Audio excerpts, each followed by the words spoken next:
Good morning. Good morning.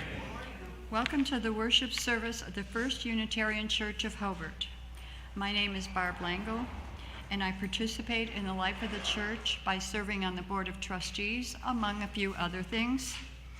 We are a religious community of people with diverse beliefs and shared values.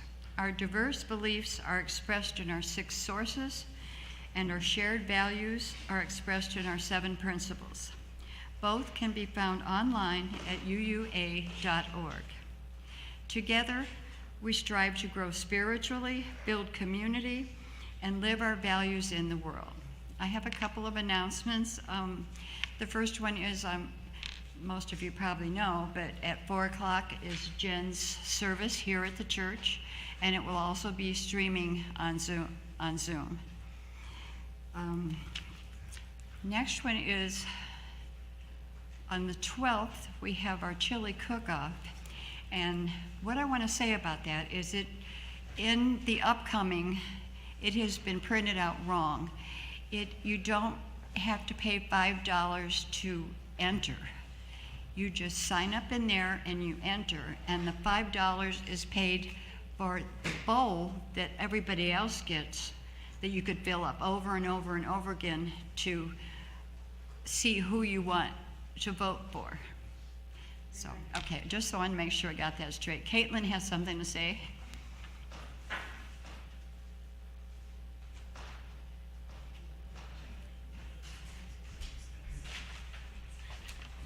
Okay, so I have 2 announcements. Good morning, everyone. My name is Caitlin.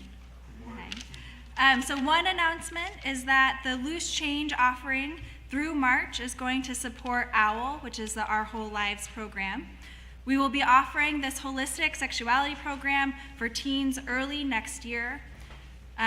We will be having our first hour informing, having a discussion on what OWL is on February 26th at 10 a.m.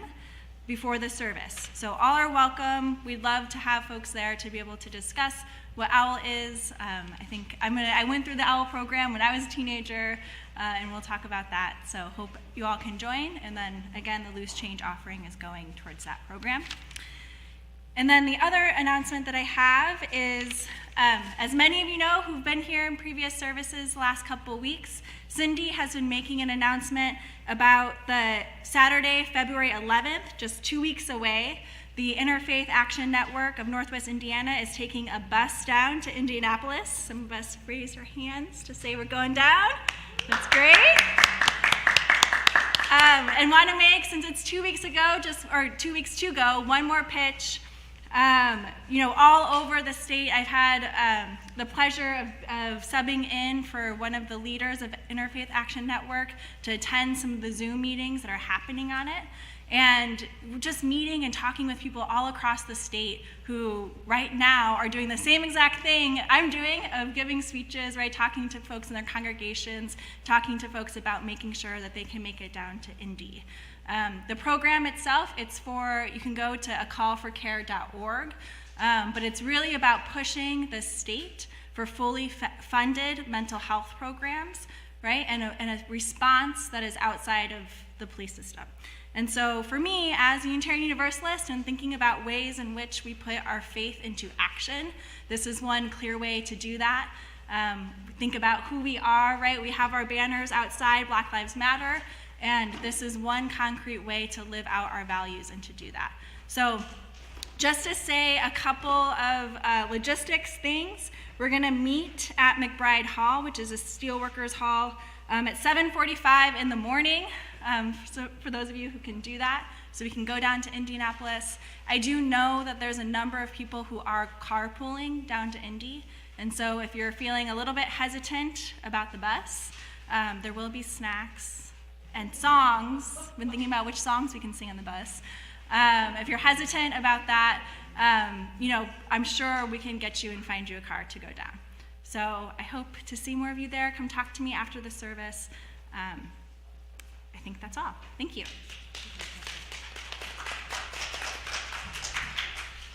Thank you, Caitlin. So just a quick logistics thing for this morning. Many of you have an order of service.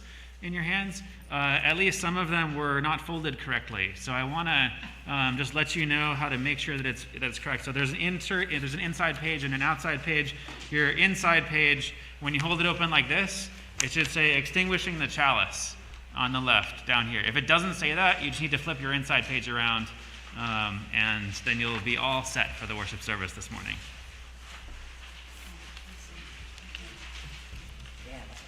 We are currently streaming our services online. The Joys and Sorrows, will we have Joys and Sorrows? Yes. The Joys and Sorrows portion of our service, however, is private, and we will take a break from streaming during that portion. Other than that, the service will be recorded and will be available for future viewing on Facebook, YouTube, and the church website. Wearing masks is optional right now, but if you are ill or think you've had contact with anyone who has COVID or any other virus, please attend virtually. Now, please let your Facebook and Twitter friends know that you are attending worship with hashtag First Unitarian Hobart.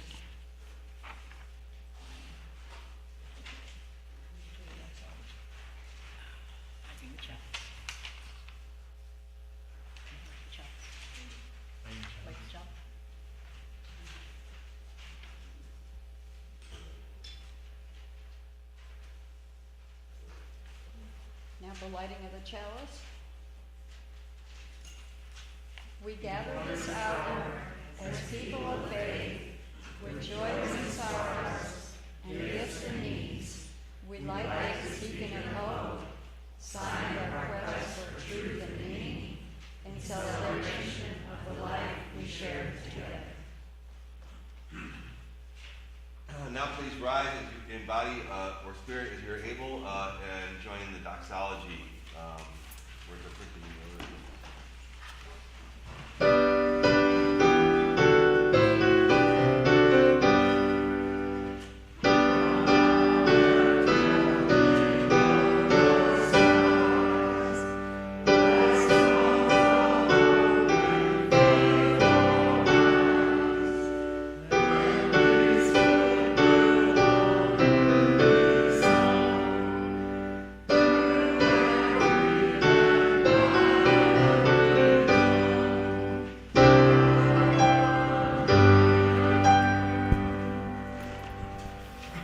Be seated.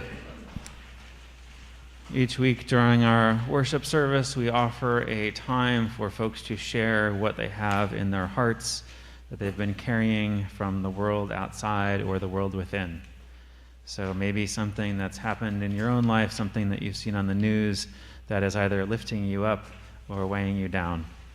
And so I'll walk around to the microphone and hold it up for you to share what it is that you're bringing into this space.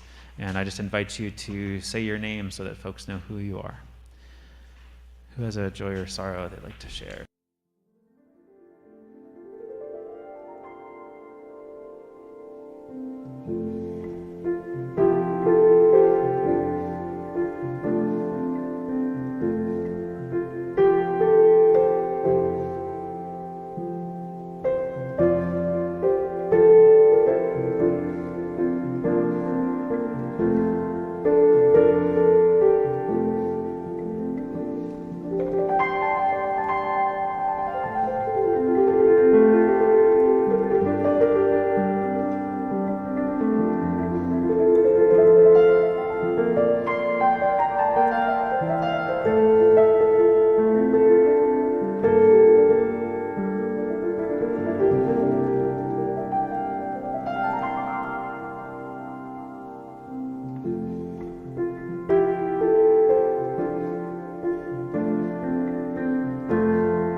Please rise and bow your spirit for the opening hymn, which is sung to the tune of our doxology. I will lead it. Please rise.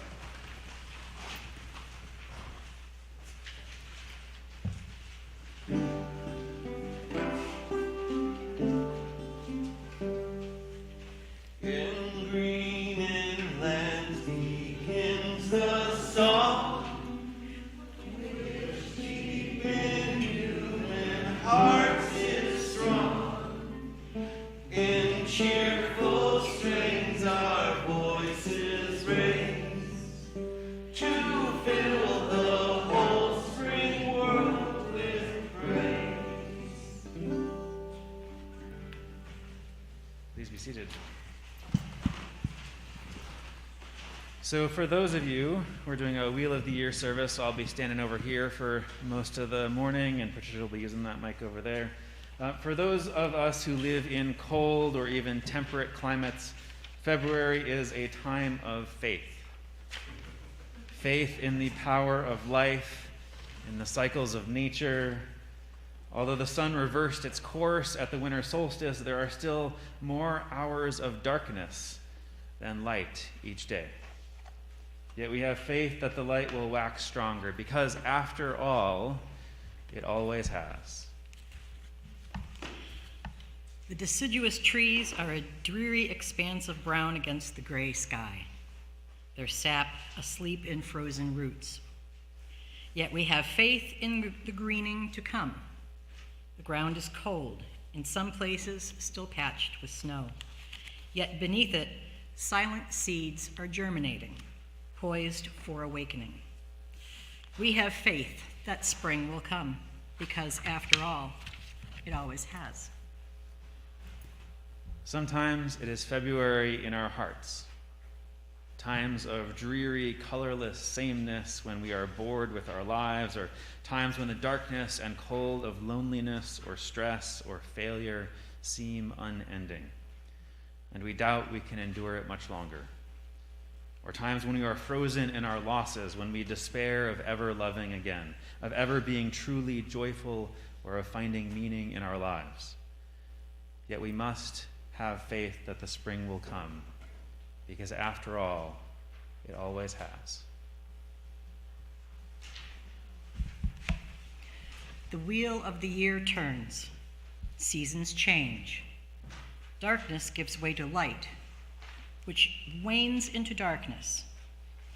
Birth and death and birth and death and birth. Each has its season, and each season is a necessary part of the whole. It is the way of all nature. Let us embrace it with faith.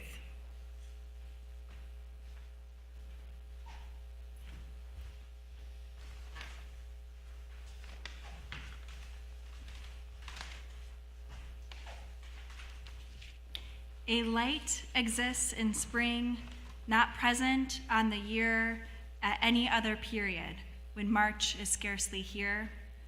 A color stands abroad on solitary fields that science cannot overtake, but human nature feels. It waits upon the lawn, it shows the furthest tree. Upon the furthest slope, you know, it almost speaks to you. Then, as horizons steep, or noons report away, without the formula of sound, it passes, and we stay. A quality of loss affecting our content, as trade has suddenly encroached upon a sacrament. By Emily Dickinson.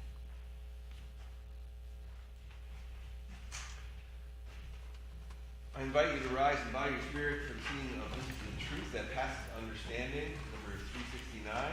I will sing it through once, and then we will all join together in song.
Seated. For North Americans, spring does not officially begin until March 21st. But in many of the northern European countries, people are already enjoying the first signs of spring. Flowers on the blackthorn and aspen, crocuses and daffodils in the fields, and new lambs in the pens. For them, it is time to plow and sow. The ancient Celts thought of the approximate midpoint between winter solstice and spring equinox, about the beginning of February, in our calendar as the beginning of spring. They told a story of the old hag of winter, who gives way to the young maiden of spring. The maiden is their mother goddess Brigid, or bride, who breathes life into the mouth of dead winter.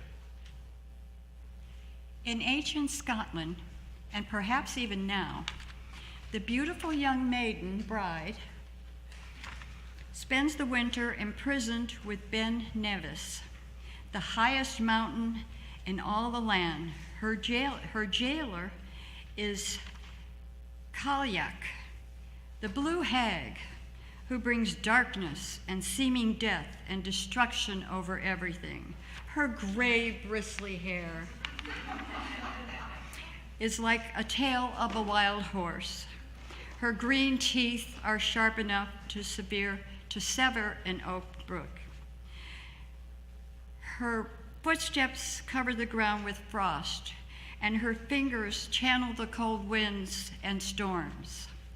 But one day, when all the people have grown weary of winter and tired of Cailleach's tyranny, Bride's brother, the young god Angus, comes to her rescue.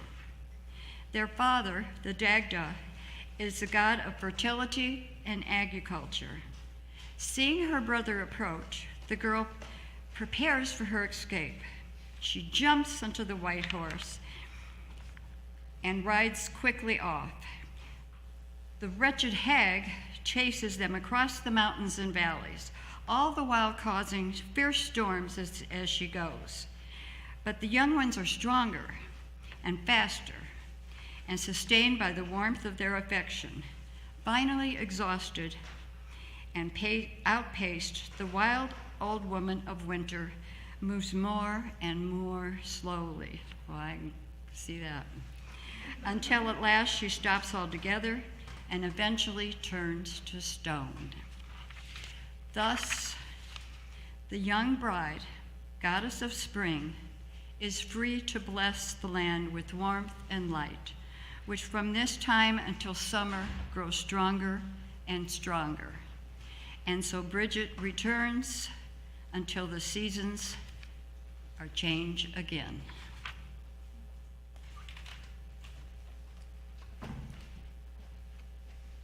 Thus does Bridget breathe life into the mouth of dead winter. In some variations on the story, Bridget does combat with the Cailleach. Whoop, aha. That's what happens when I stand too close to the light switch. Speaking of talking about light and warmth here, In some variations on the story, Bridget does combat with the Cailleach, and in others, the Cailleach journeys to a magic well at dawn on the first day of spring, and upon looking at her image, reflecting in it, or drinking from it, she is transformed into the maiden. How to breathe life into that which seems dead? No easy task. Cup your hands together and hold them to your mouth. Inhale deeply. Now breathe a long, slow breath into your hands. Then close your hands together, holding the breath inside. How warm and alive it feels. What transformation awaits us? What is wintering in us that needs to be breathed into life? What seeds are germinating? What ideas hibernating? At its core, the earth is warm, and that warmth is now rising. So too are our spirits. Let us silently consider how we might be receptive to the stirrings of spirit.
By February 1st, the daylight lasts noticeably longer than at winter solstice, confirming that the fiery sun has indeed begun its return journey. Not surprisingly, Bridget is associated with fire. One of the meanings of her name is firebrand, or fiery arrow. Scholars believe that Druid priestesses of the goddess sanctuary in Kildare, Ireland, kept a perpetual fire burning in her honor, a fire that Catholic nuns continued to keep when the goddess was converted to a saint and her sanctuary to a monastery. Stories of the saint's life also retained the fire imagery. A pillar of flame hovered above the place where she was born, and she was believed to hang her cloak on a sunbeam. Like her divine counterpart, the saint was the patron of metalworkers, at home near the blacksmith's furnace. And on the eve of her feast, the faithful ritually invited her into their homes and considered themselves blessed if the next morning they found the mark of her footprint in the ashes of their hearth?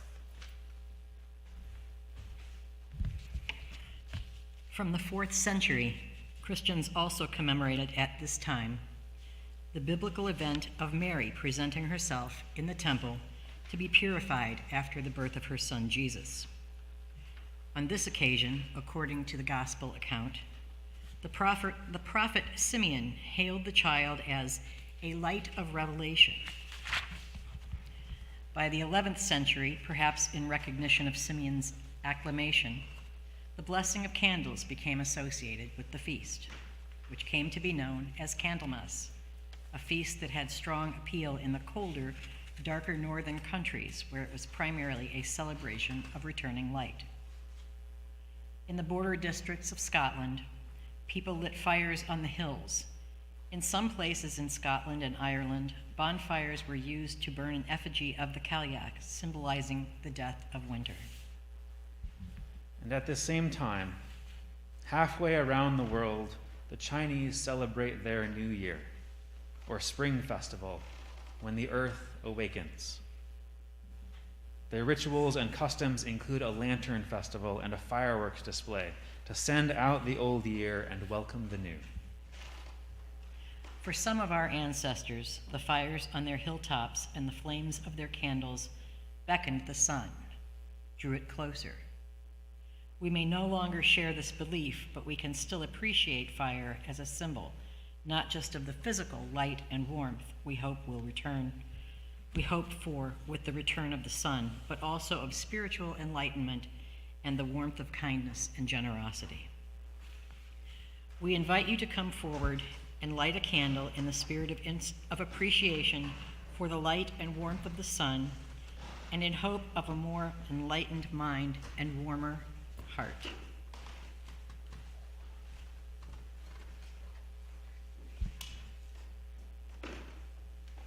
As you come forward, you will light a candle off of Sandy's candle, and Carla will take it and place it in the sand.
you, everyone.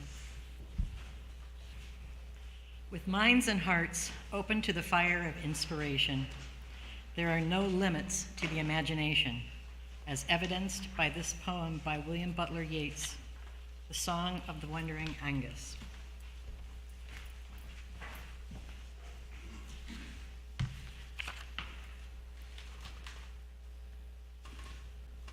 I went out to the hazel wood because a fire was in my head, and cut and peeled a hazel wand and hooked a berry to a thread. And when the white moths were on the wing and moth-like stars were flickering out, I dropped the berry in a stream and caught a little silver trout. When I had laid it on the floor, I went to blow a fire aflame, but something rustled on the floor, and someone called me by my name. It had become a glimmering girl with apple blossoms in her hair, who called me by my name and ran and faded through the brightening air. Though I am old with wandering through hollow lands and hilly lands, I will find out where she has gone and kiss her lips and take her hands and walk among the long dappled grass and pluck till time and times are done, the silver apples of the moon, the golden apples of the sun.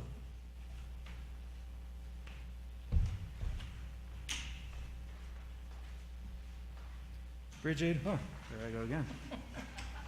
More dramatic reading than I anticipated. Bridget, whether goddess or saint, was an elemental figure, associated not only with the earth as bringer of spring's fertility, with the air as breath of life, and with the fire as summoner of the sun, but also with water as a source of purification and healing.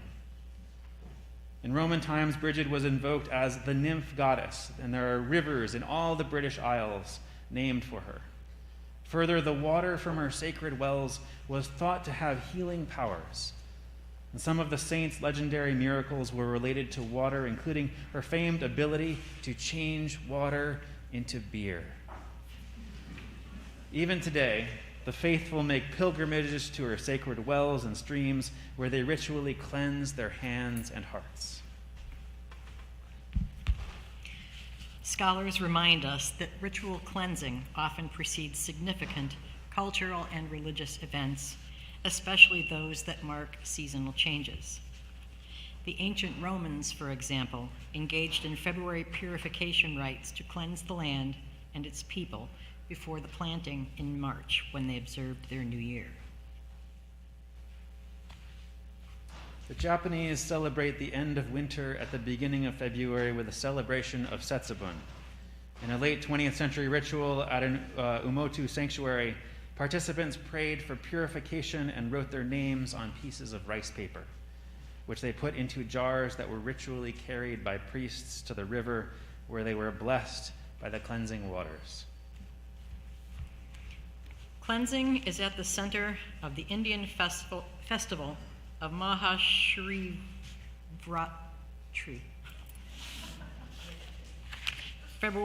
In February or early March, it celebrates the god Shiva, who divided the Ganges into 7 holy rivers at the time of creation.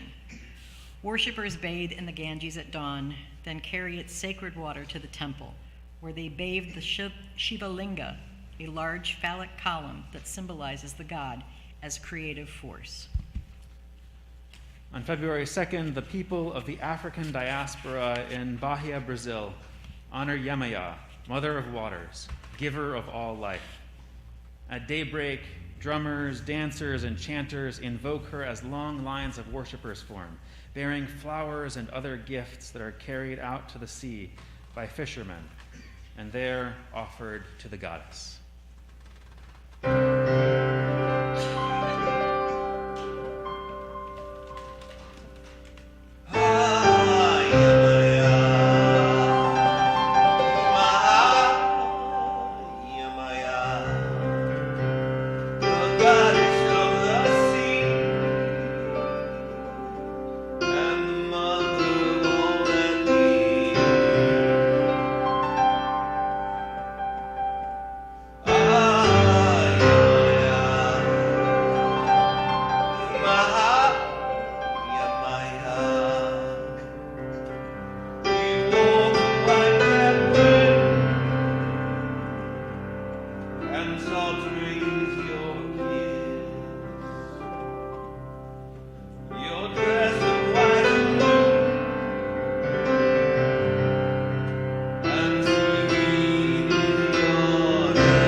In your order of service are the words to a responsive reading.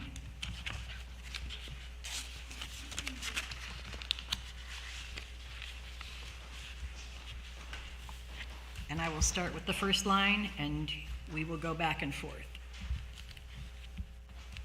Give thanks for all the waters that be.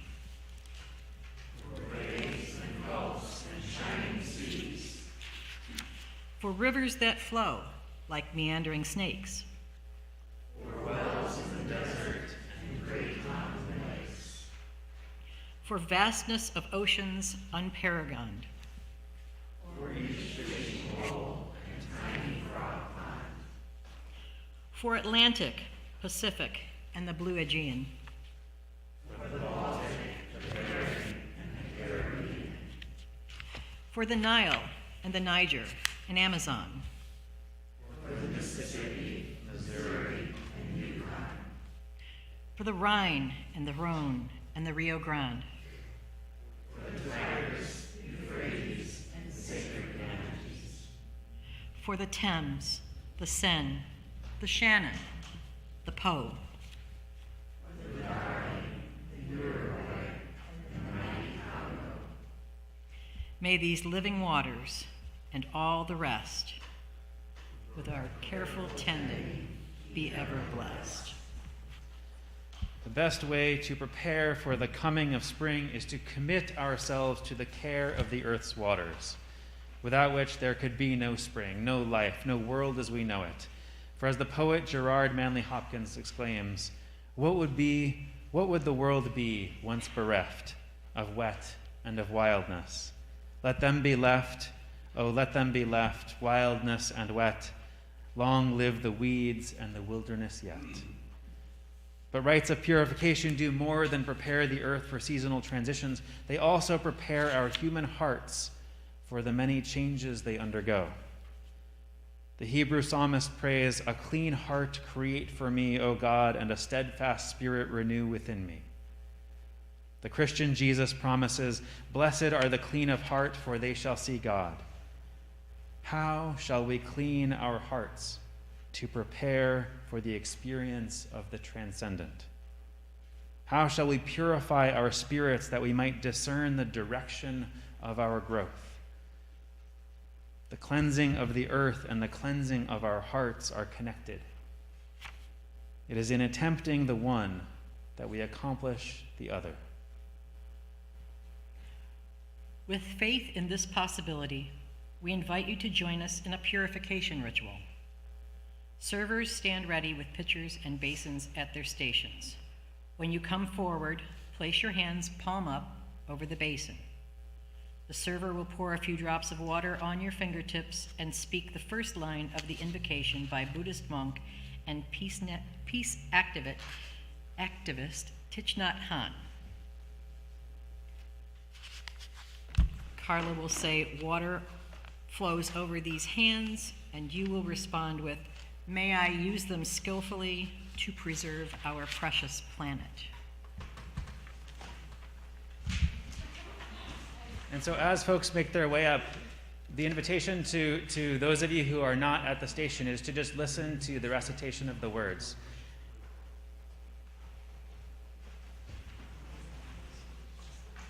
May I use them skillfully to preserve our precious planet. May I use them skillfully to preserve our precious planet.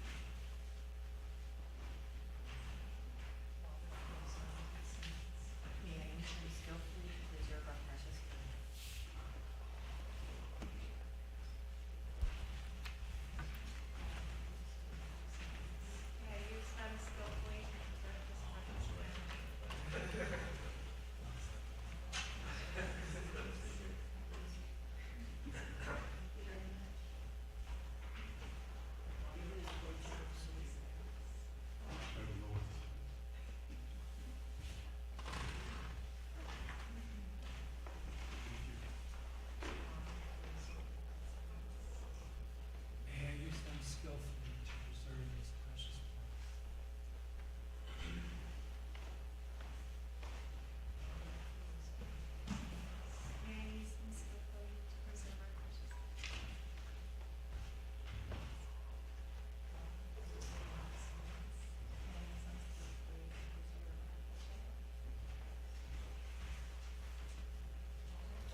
use them skillfully to preserve our precious planet.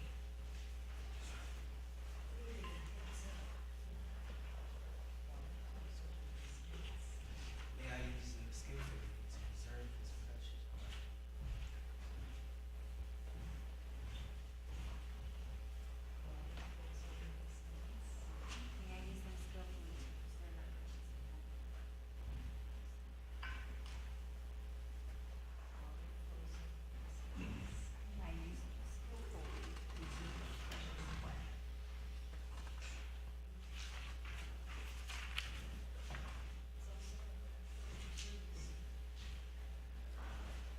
Please join in singing our next hymn, I've Got Peace Like a River. You can find it in your gray hymnals.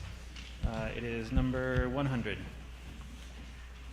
The words are slightly different on the in the handout than in the hymnal, so they will also be on the screen as well. But it's a bummer.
So the Celts divided their year into 4 seasons and called the first day of each a quarter day.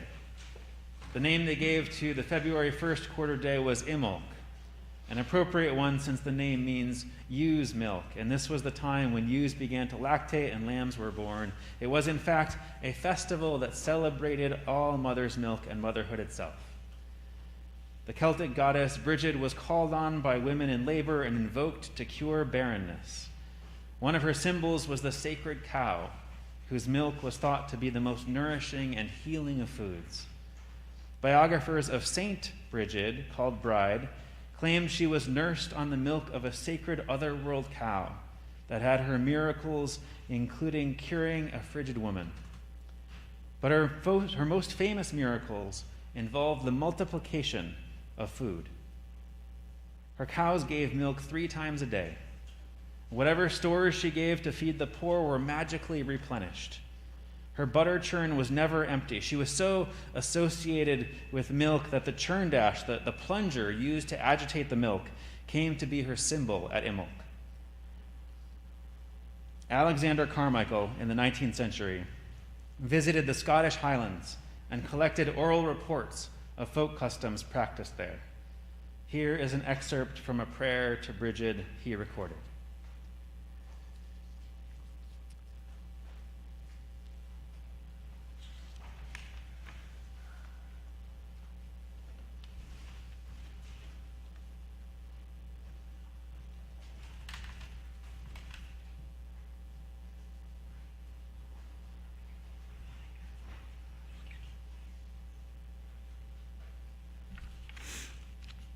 We shall have flesh.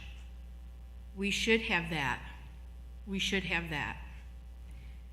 The cheek of a hen, 2 bits of barley, that were enough, that were enough.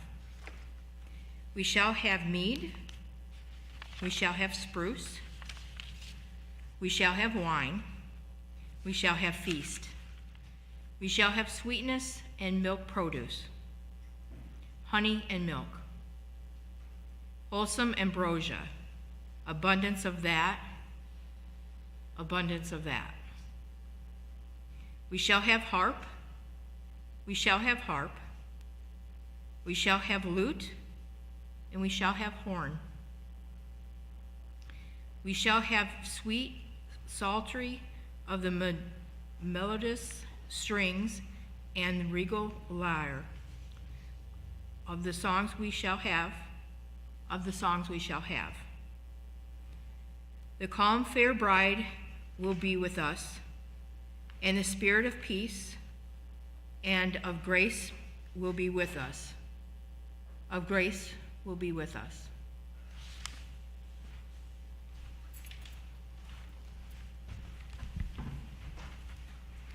Milk played an important role in the February purification rites of the Romans. At their festival of Lupercalia, 2 high-ranking young men had the blood of sacrificial animals ritually applied to their foreheads and then wiped off with wool dipped in milk. Scholars believe this cleansing with milk, the source of life, symbolized the revival of life in the spring. Milk is used in the Indian festival of Mahashivratri, when the Shiva Linga, symbol of the male creative force, is bathed not just in the water of the Ganges, but also in milk, a symbol of the female life force. Scientists tell us that breast milk is complete, versatile, and a perfect food, with each species of animal producing a version uniquely designed for the nutritional needs of its young. In addition, it carries antibodies from the mother's immune system, helping the infant to resist disease. The nursing mother has always been venerated throughout the ages. We see her in the glorified breasts of stone statues of prehistoric clans and in the wood and clay carvings of primitive tribes. We see her in the 3,000-year-long worship of Isis, often depicted suckling her son, the god Horus. We see her in the early Renaissance fascination with the Maria Lactans, the nursing Madonna.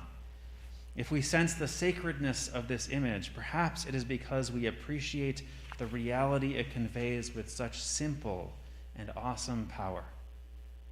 Our mothers feed us with their very bodies, even after our birth. What act could be more generous, more loving, more divine? What liquid could be a clearer symbol of love and kindness? And so we invite you to come forward for a cupful of milk.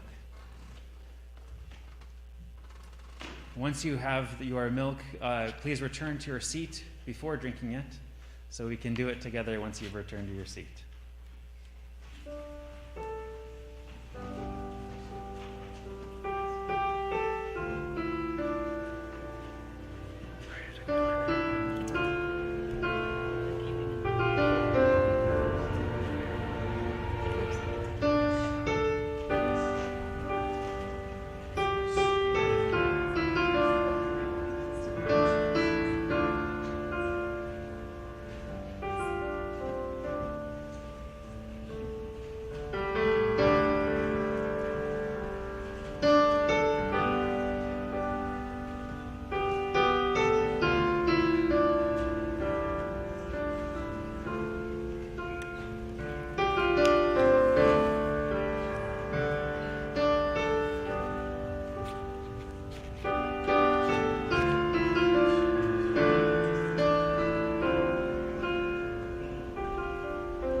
Behold the nourishment complete that comforts and protects.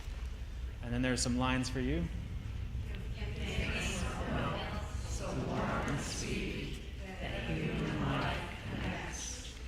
The gift of love, the food of life. May we who taste it here turn hearts and hands away from strife and hold all beings dear. Drink and then sing the following words to the melody.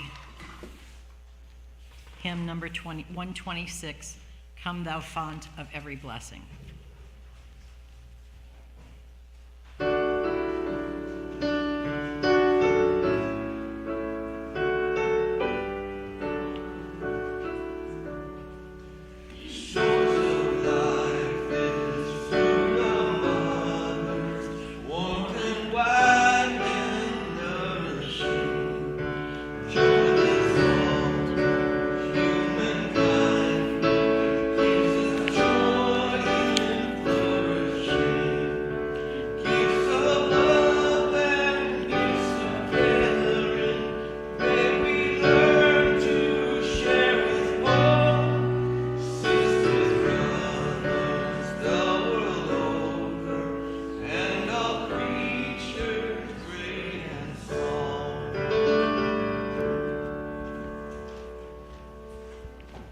If indeed we hold all beings dear and are joined to all humankind, then surely we must share what we have with those who have less. If we do not, how can we call ourselves connected? How can we consider ourselves part of the great web of life? The legendary Saint Bridget was famous, indeed infamous, for her generosity to the poor, as we shall hear in the next reading, The Giveaway, by Phyllis McGinley.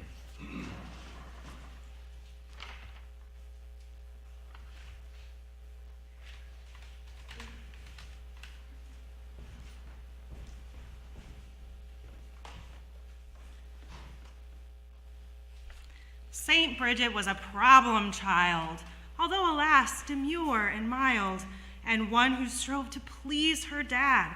Saint Bridget drove the family mad. For here's the fault in Bridget lay. She would give everything away. To any soul whose luck was out, she'd give her bowl of stirabout.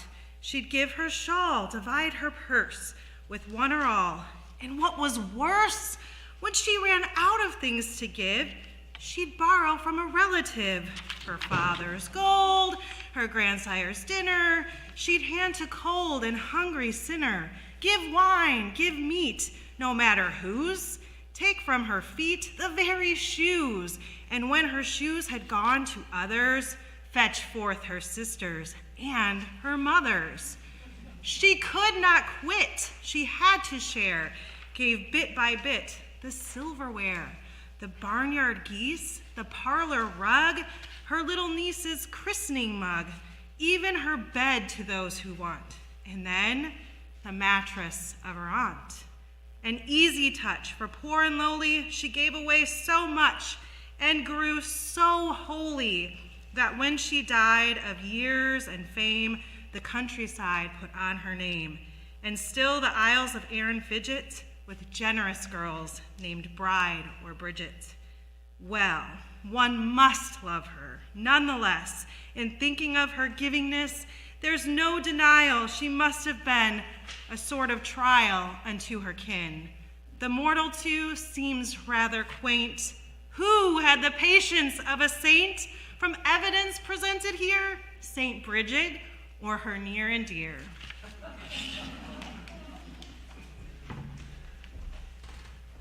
So perhaps we are no match for Bridget, and our generosity does not quite try the patience of our families and friends, yet still in our best moments, even we unsaintly mortals know the joy that comes from giving. And spring, though on its way, is not quite here for many of us. We sent out an email a few days ago asking you to come today with clothing for veterans and men being released from local prisons.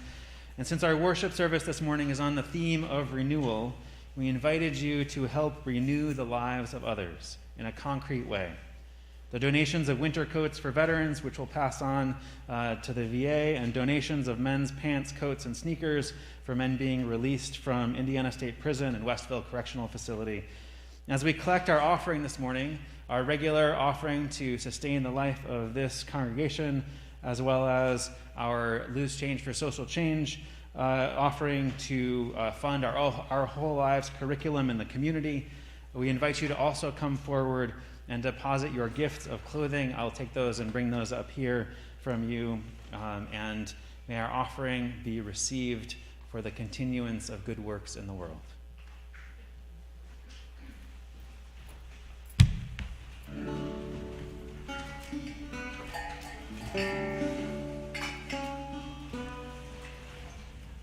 All that is our life, and praise. All life is a gift. We are called to you, to build the common good. Make our own days glad.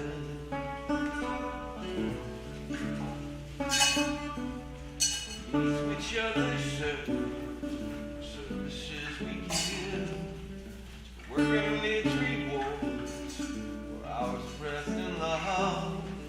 Come with praise and thanks for all that is our life.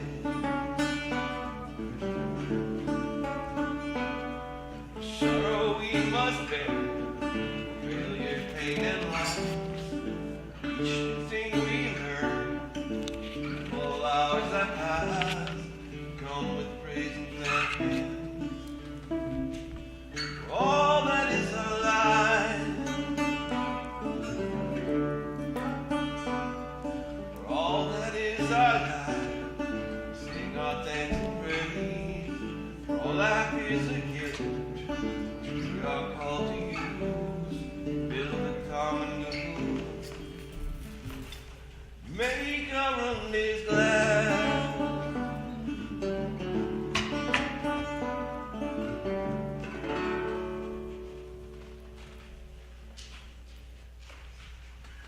We have celebrated the breath of life, which is beginning to warm our world. We have welcomed the returning sun with fire. We have purified our hands and our hearts with water for service of the earth. We have drunk together the milk of human kindness. We have shared our goods with the poor. We now invite all to share with one another good wishes and fellowship after we close our worship service this morning.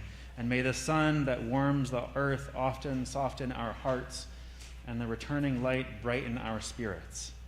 May our animosities melt like snow in spring, and our joy in life be as that of new lambs. I invite you to rise in body or spirit and join in singing to the tune of For the Beauty of the Earth.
Extinguish this flame, but not the light of truth, the warmth of community, or the fire of commitment. These we carry in our hearts until we are together again.